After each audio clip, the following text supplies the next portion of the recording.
Baik,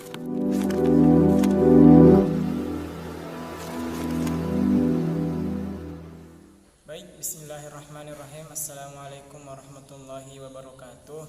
Sebelumnya, perkenalkan kami dari kelompok 5 Psikologi Agama. Di sini saya selaku pemateri pertama yang insya Allah akan memaparkan mengenai agama dan manusia.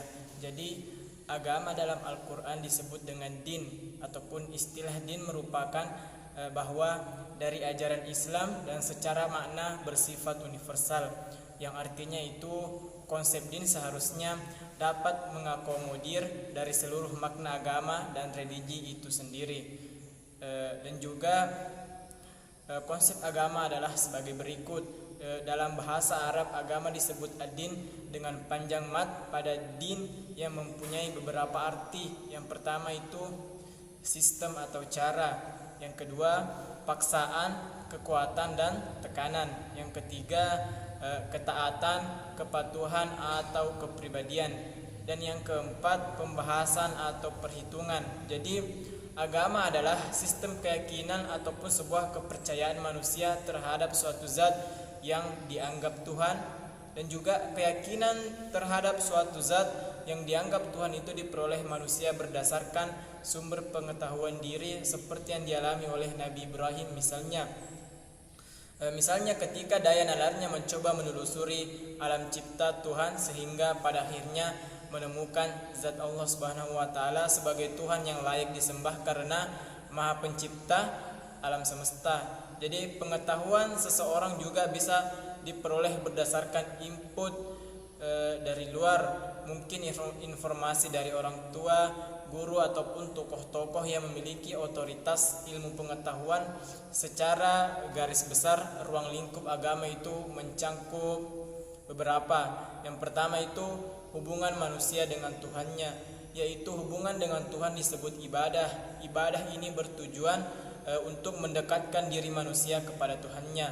Yang berikutnya itu hubungan manusia dengan manusia agama, yaitu memiliki konsep-konsep dasar mengenai kekeluargaan dan kemasyarakatan. Konsep dasar tersebut memberikan gambaran tentang ajaran-ajaran agama mengenai hubungan manusia dengan manusia, atau disebut pula dengan ajaran kemasyarakatan. Sebagai contoh, setiap ajaran agama pasti mengajarkan tolong-menolong terhadap sesama manusia. Jadi hubungan manusia dengan makhluk lainnya atau lingkungannya, di setiap ajaran agama diajarkan bahwa manusia selalu menjaga keharmonisan antara makhluk hidup dan lingkungan sekitarnya supaya menjadi manusia dapat melanjutkan kehidupannya. Surah Al-Imran.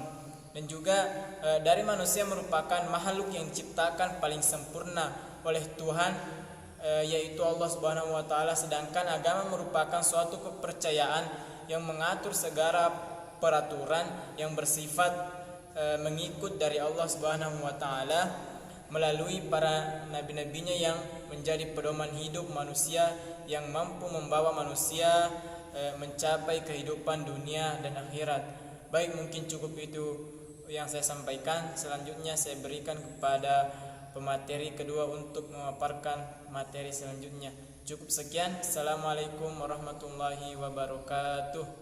Baik, bismillahirrahmanirrahim. Terima kasih atas kesempatan yang telah diberikan. Di sini saya akan melanjutkan materi kedua, yaitu fase perkembangan pada anak. Perkembangan agama pada anak, ciri khas yang membedakannya dengan perkembangan agama pada kelompok usia lainnya.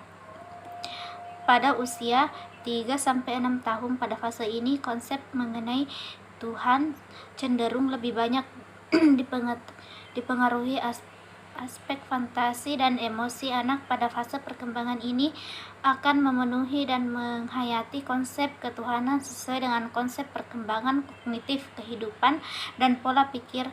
Anak pada fase ini masih banyak dipengaruhi kehidupan fantasi. Kemudian yaitu fase perkembangan agama pada remaja.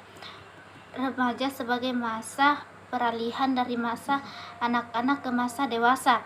Istilah ini menunjukkan masa awal pubertas sampai terciptanya kematangan biasanya mulai dari usia 14 pada pria dan usia 12 pada wanita. Dan selanjutnya yaitu perkembangan fisik remaja adalah perubahan yang terjadi pada jiwa, pikiran, dan emosi seorang menjadi lebih matang atau dewasa dalam menghadapi kehidupan yang berbeda dengan ketika masa anak-anak. Selanjutnya yaitu fase perkembangan agama pada dewasa. Dalam perkembangan kepribadian manusia atau tahap sebelumnya yaitu perkembangan individu, seolah-olah ia sedang berbicara tentang perkembangan seorang individu ke arah yang berbeda, kendati kemudian yang perlu diharapkan adalah bahwa setiap orang yang menerima pola dan salah satu pemahaman agama, baik agama dilihat sebagai dari masa kekanak-kanakan untuk manusia atau sebagai ciri-ciri perkembangan dewasa dan perbedaan manusia.